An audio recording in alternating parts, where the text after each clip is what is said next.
La mañana en Piedrópolis no comenzó con el canto de un ave, sino con el sonido rítmico y ensordecedor de un martillo golpeando la piedra con una insistencia casi musical. Pedro Picapiedra, con los ojos todavía pesados por el sueño, se asomó por la ventana de su casa solo para encontrarse con una escena que lo dejó perplejo. Allí estaba su vecino y mejor amigo Pablo Mármol, trabajando con un entusiasmo desbordante en algo que parecía un extraño artefacto de ingeniería prehistórica. Pedro observó cómo un corredor llamado Patoski pasaba junto a un tal Charlie Hortibolsa. Hortibolsa era un trompo, o al menos eso parecía en medio de la confusión de polvo y rocas. De repente el vehículo de Hortibolsa salió del trompo y quedó volteado al revés, comenzando a caminar en sentido contrario ante la mirada atónita de los presentes. Pedro no pudo evitar gritarles salvajes y advertirles que iban en sentido contrario, pero la confusión era total. Pablo, ajeno al caos del tráfico, seguía martillando con una energía que Pedro consideraba una plaga pública número 1. Decidido a silenciar aquel martillo y enseñar a su semejante lo que significaba el respeto, Pedro salió de su casa con paso firme. Buscó a Pablo, llamándolo al cornoque y amenazando con romperle la cabezona si no se detenía.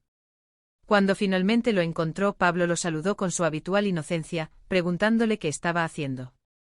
Pedro, casi explotando de frustración, le recordó que el ruido del martilleo lo había despertado.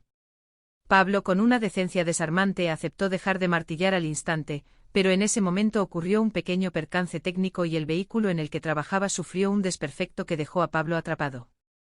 Pedro tuvo que ayudarlo a salir, y fue entonces cuando fijó su vista en la creación de su amigo, un troncomóvil deportivo construido con motor marca piedra y rocobloc de granito.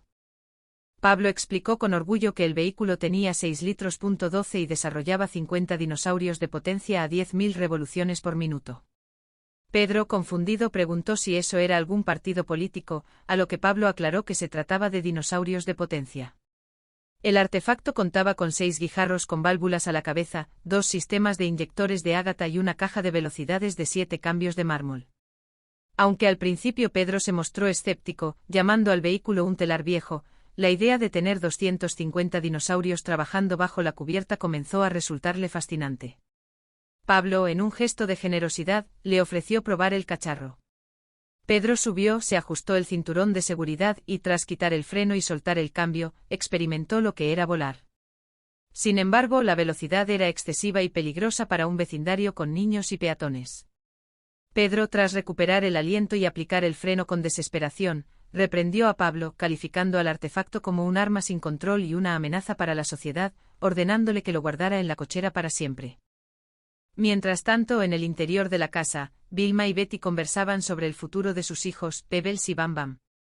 Vilma insistía en la importancia de ahorrar para la educación universitaria de Pebbles, algo que Pedro escuchaba a medias mientras se preocupaba por los resultados del béisbol en la radio. La tensión económica era evidente. Pedro argumentaba que su sueldo apenas alcanzaba para lo básico, pero el destino tenía otros planes. A través de las ondas radiales, se anunció la carrera anual de las 500 millas de Indianápolis, con un premio mayor de 50.000 $. La cifra encendió una chispa en la mente de Pedro. Aunque Vilma quería que él podara el césped, Pedro ya estaba imaginando cómo ese premio podría asegurar el futuro escolar de los niños. Pedro corrió a buscar a Pablo. Tras una breve discusión sobre el peligro del troncomóvil, ambos llegaron a la conclusión de que el vehículo era demasiado veloz para las calles de la ciudad, pero perfecto para una pista de carreras. Decidieron inscribir el armatoste en las 500 millas de Indianápolis bajo el nombre ficticio de Charlie Hortibolsa para evitar ser reconocidos. Pedro asumió el rol de piloto y Pablo el de ingeniero de pits. El plan requería dinero para la inscripción y faltar al trabajo, algo que Pedro resolvió mediante una llamada telefónica llena de engaños al señor Rajuela, fingiendo estar enfermo con un resfriado mientras Pablo hacía la voz de Vilma por el teléfono. A pesar de los nervios de Pablo, el engaño pareció funcionar, aunque el señor Rajuela mencionó que él mismo asistiría a las carreras. El día de la competencia, el ambiente en Indianápolis era eléctrico. Pedro, oculto tras un casco y anteojos, se preparaba para la carrera de su vida. Vilma y Betty, tras sospechar de la ausencia de sus maridos, decidieron ir a las carreras también, llevando a los niños a la guardería.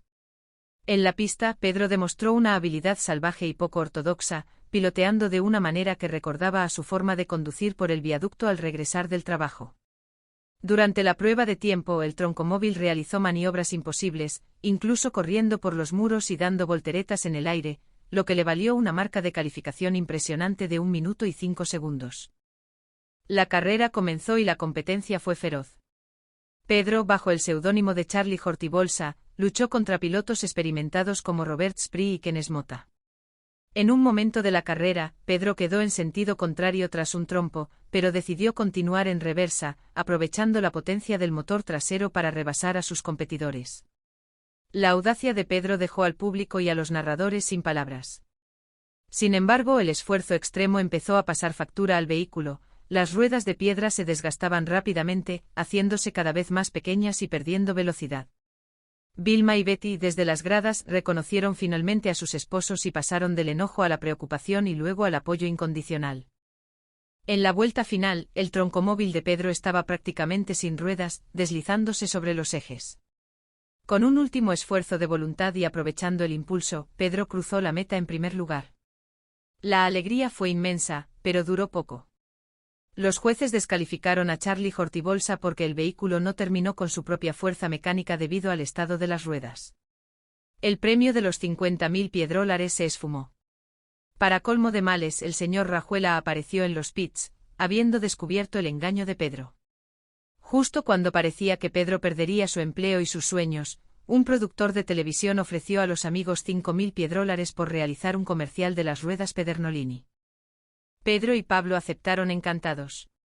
Frente a las cámaras, leyeron sus tarjetas con entusiasmo, promocionando las ruedas que les habrían dado la victoria si las hubieran usado desde el principio. El señor Rajuela, al ver la oportunidad publicitaria para su propia empresa constructora, decidió no despedir a Pedro, sino utilizar su nueva fama para atraer clientes. Al final del día, aunque no ganaron la gran carrera, Pedro y Pablo lograron conseguir el dinero inicial para el fondo escolar de sus hijos y aprendieron que el trabajo en equipo y la honestidad, aunque a veces tardía, siempre traen recompensas. Pedro prometió a Vilma que sus días como corredor de carreras habían terminado, limitando su velocidad únicamente a los viaductos de camino a casa, mientras que Pablo decidió colgar los anteojos de ingeniero, cerrando así un capítulo de aventura, risas y motores de dinosaurios en la prehistoria.